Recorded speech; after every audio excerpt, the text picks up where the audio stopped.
Ramai orang nak mula YouTube, tapi stuck kat satu benda. Nak buat konten apa? Sebenarnya dalam video sebelum ni aku plan nak tunjuk cara edit video faceless. Tapi bila fikir balik, benda paling ramai tersangkut awal bukan editing, tapi tak tahu nak pilih niche apa.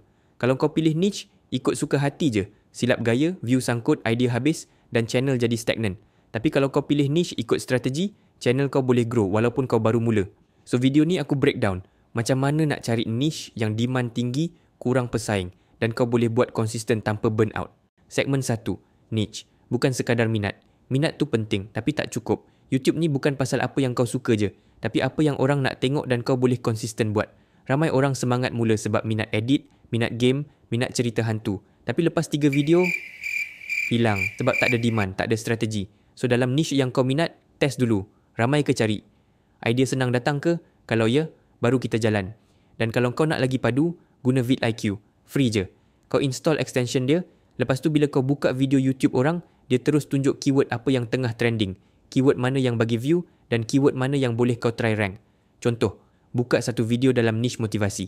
Dengan vidIQ, kau boleh nampak SEO score, keyword yang dia pakai, tag yang popular dan view growth macam dalam graf yang tunjuk naik 400,000 plus view dalam masa beberapa bulan. Lepas tu kau tengok tag yang digunakan, kalau banyak related keyword dengan motivasi. Maksudnya keyword tu tengah hidup. Dari situ kau boleh plan, nak follow gaya tajuk dia ke, nak ambil keyword tu jadi idea script ke, atau nak masuk niche yang sama tapi ubah cara penyampaian. Niche power ialah minat plus demand plus tak buat kau burnout. Segmen 2, macam mana nak tahu orang cari niche tu. Nak tahu niche tu hot atau tak, jangan main agak. Kita guna data, contoh type habit pagi kat YouTube. Akan keluar video macam morning routine aku, 398,000 views, VPH 8 kali. VPH tu maksud dia views per hour. Berapa view video tu dapat setiap jam. Lagi tinggi VPH, lagi power momentum dia. Kalau kau guna vidIQ, kau akan nampak juga outlier score. Contoh dalam ni 3.5 kali. Maksudnya video tu perform 3.5 kali jauh lebih baik dari average channel tu. Tengok juga search term macam habit pagi Malaysia. Average view 400,000 plus, tapi competition tinggi. Maksudnya orang cari memang ramai, tapi kau kena pandai beza. Nak lawan atau nak tweak jadi niche lain. Guna semua data ni untuk ukur potensi niche, bukan ikut perasaan. Segmen 3, kategori niche yang power untuk start. Kalau kau masih blur, aku bagi contoh real, channel Faktau. Dia buat konten fakta pelik, suara AI, footage percuma.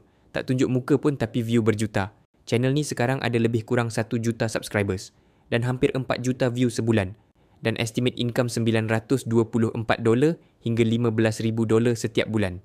Semua dari video simple yang info dia ringkas dan tajuk dia buat orang nak klik. Konsisten tu penting bro. Bukan viral satu video, tapi steady tiap minggu. Kalau kau jumpa niche yang boleh hasilkan video macam tu dan audience tak bosan, itu niche yang padu. Tak semestinya niche fakta. Banyak lagi kategori faceless yang proven. Motivasi, biografi, misteri, tutorial dan banyak lagi. Yang penting, channel kau ada gaya sendiri, konten kemas dan tajuk padu. Segmen 4, soalan power untuk test niche. Sebelum kau lock niche, jangan main rasa. Tanya diri kau betul-betul. Boleh tak aku buat 30 video dalam niche ni tanpa rasa terbeban? Maksudnya tak perlu paksa diri cari idea setiap minggu. Ada tak footage dan visual yang mudah cari? Kalau semua benda kena rakam sendiri, confirm burnout awal. Kalau aku tengok balik video aku sendiri, aku boring tak? Kalau kau sendiri pun tak sanggup tengok, macam mana nak harap orang lain layan?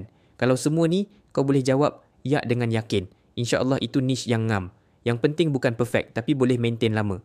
So lepas tengok video ni, stop fikir terlalu lama. Buat list 3 niche yang kau minat, buat research 1 jam dan test satu dulu. Macam mana nak research? Senang. Scroll YouTube niche yang kau minat, tengok channel yang buat topik sama. Kalau view dia konsisten, contohnya 10,000, 20,000, 30,000 setiap video, itu petanda niche tu ada demand. Tapi kalau video dia viral satu je, lepas tu semua senduk, maybe tak berbaloi nak sustain. Bukan niche yang paling betul yang menang, tapi niche yang kau boleh buat konsisten. Next video, aku akan bedah satu contoh video faceless viral dan tunjuk macam mana nak buat versi sendiri guna 100% tools percuma. Real example, real process. Click Nation out.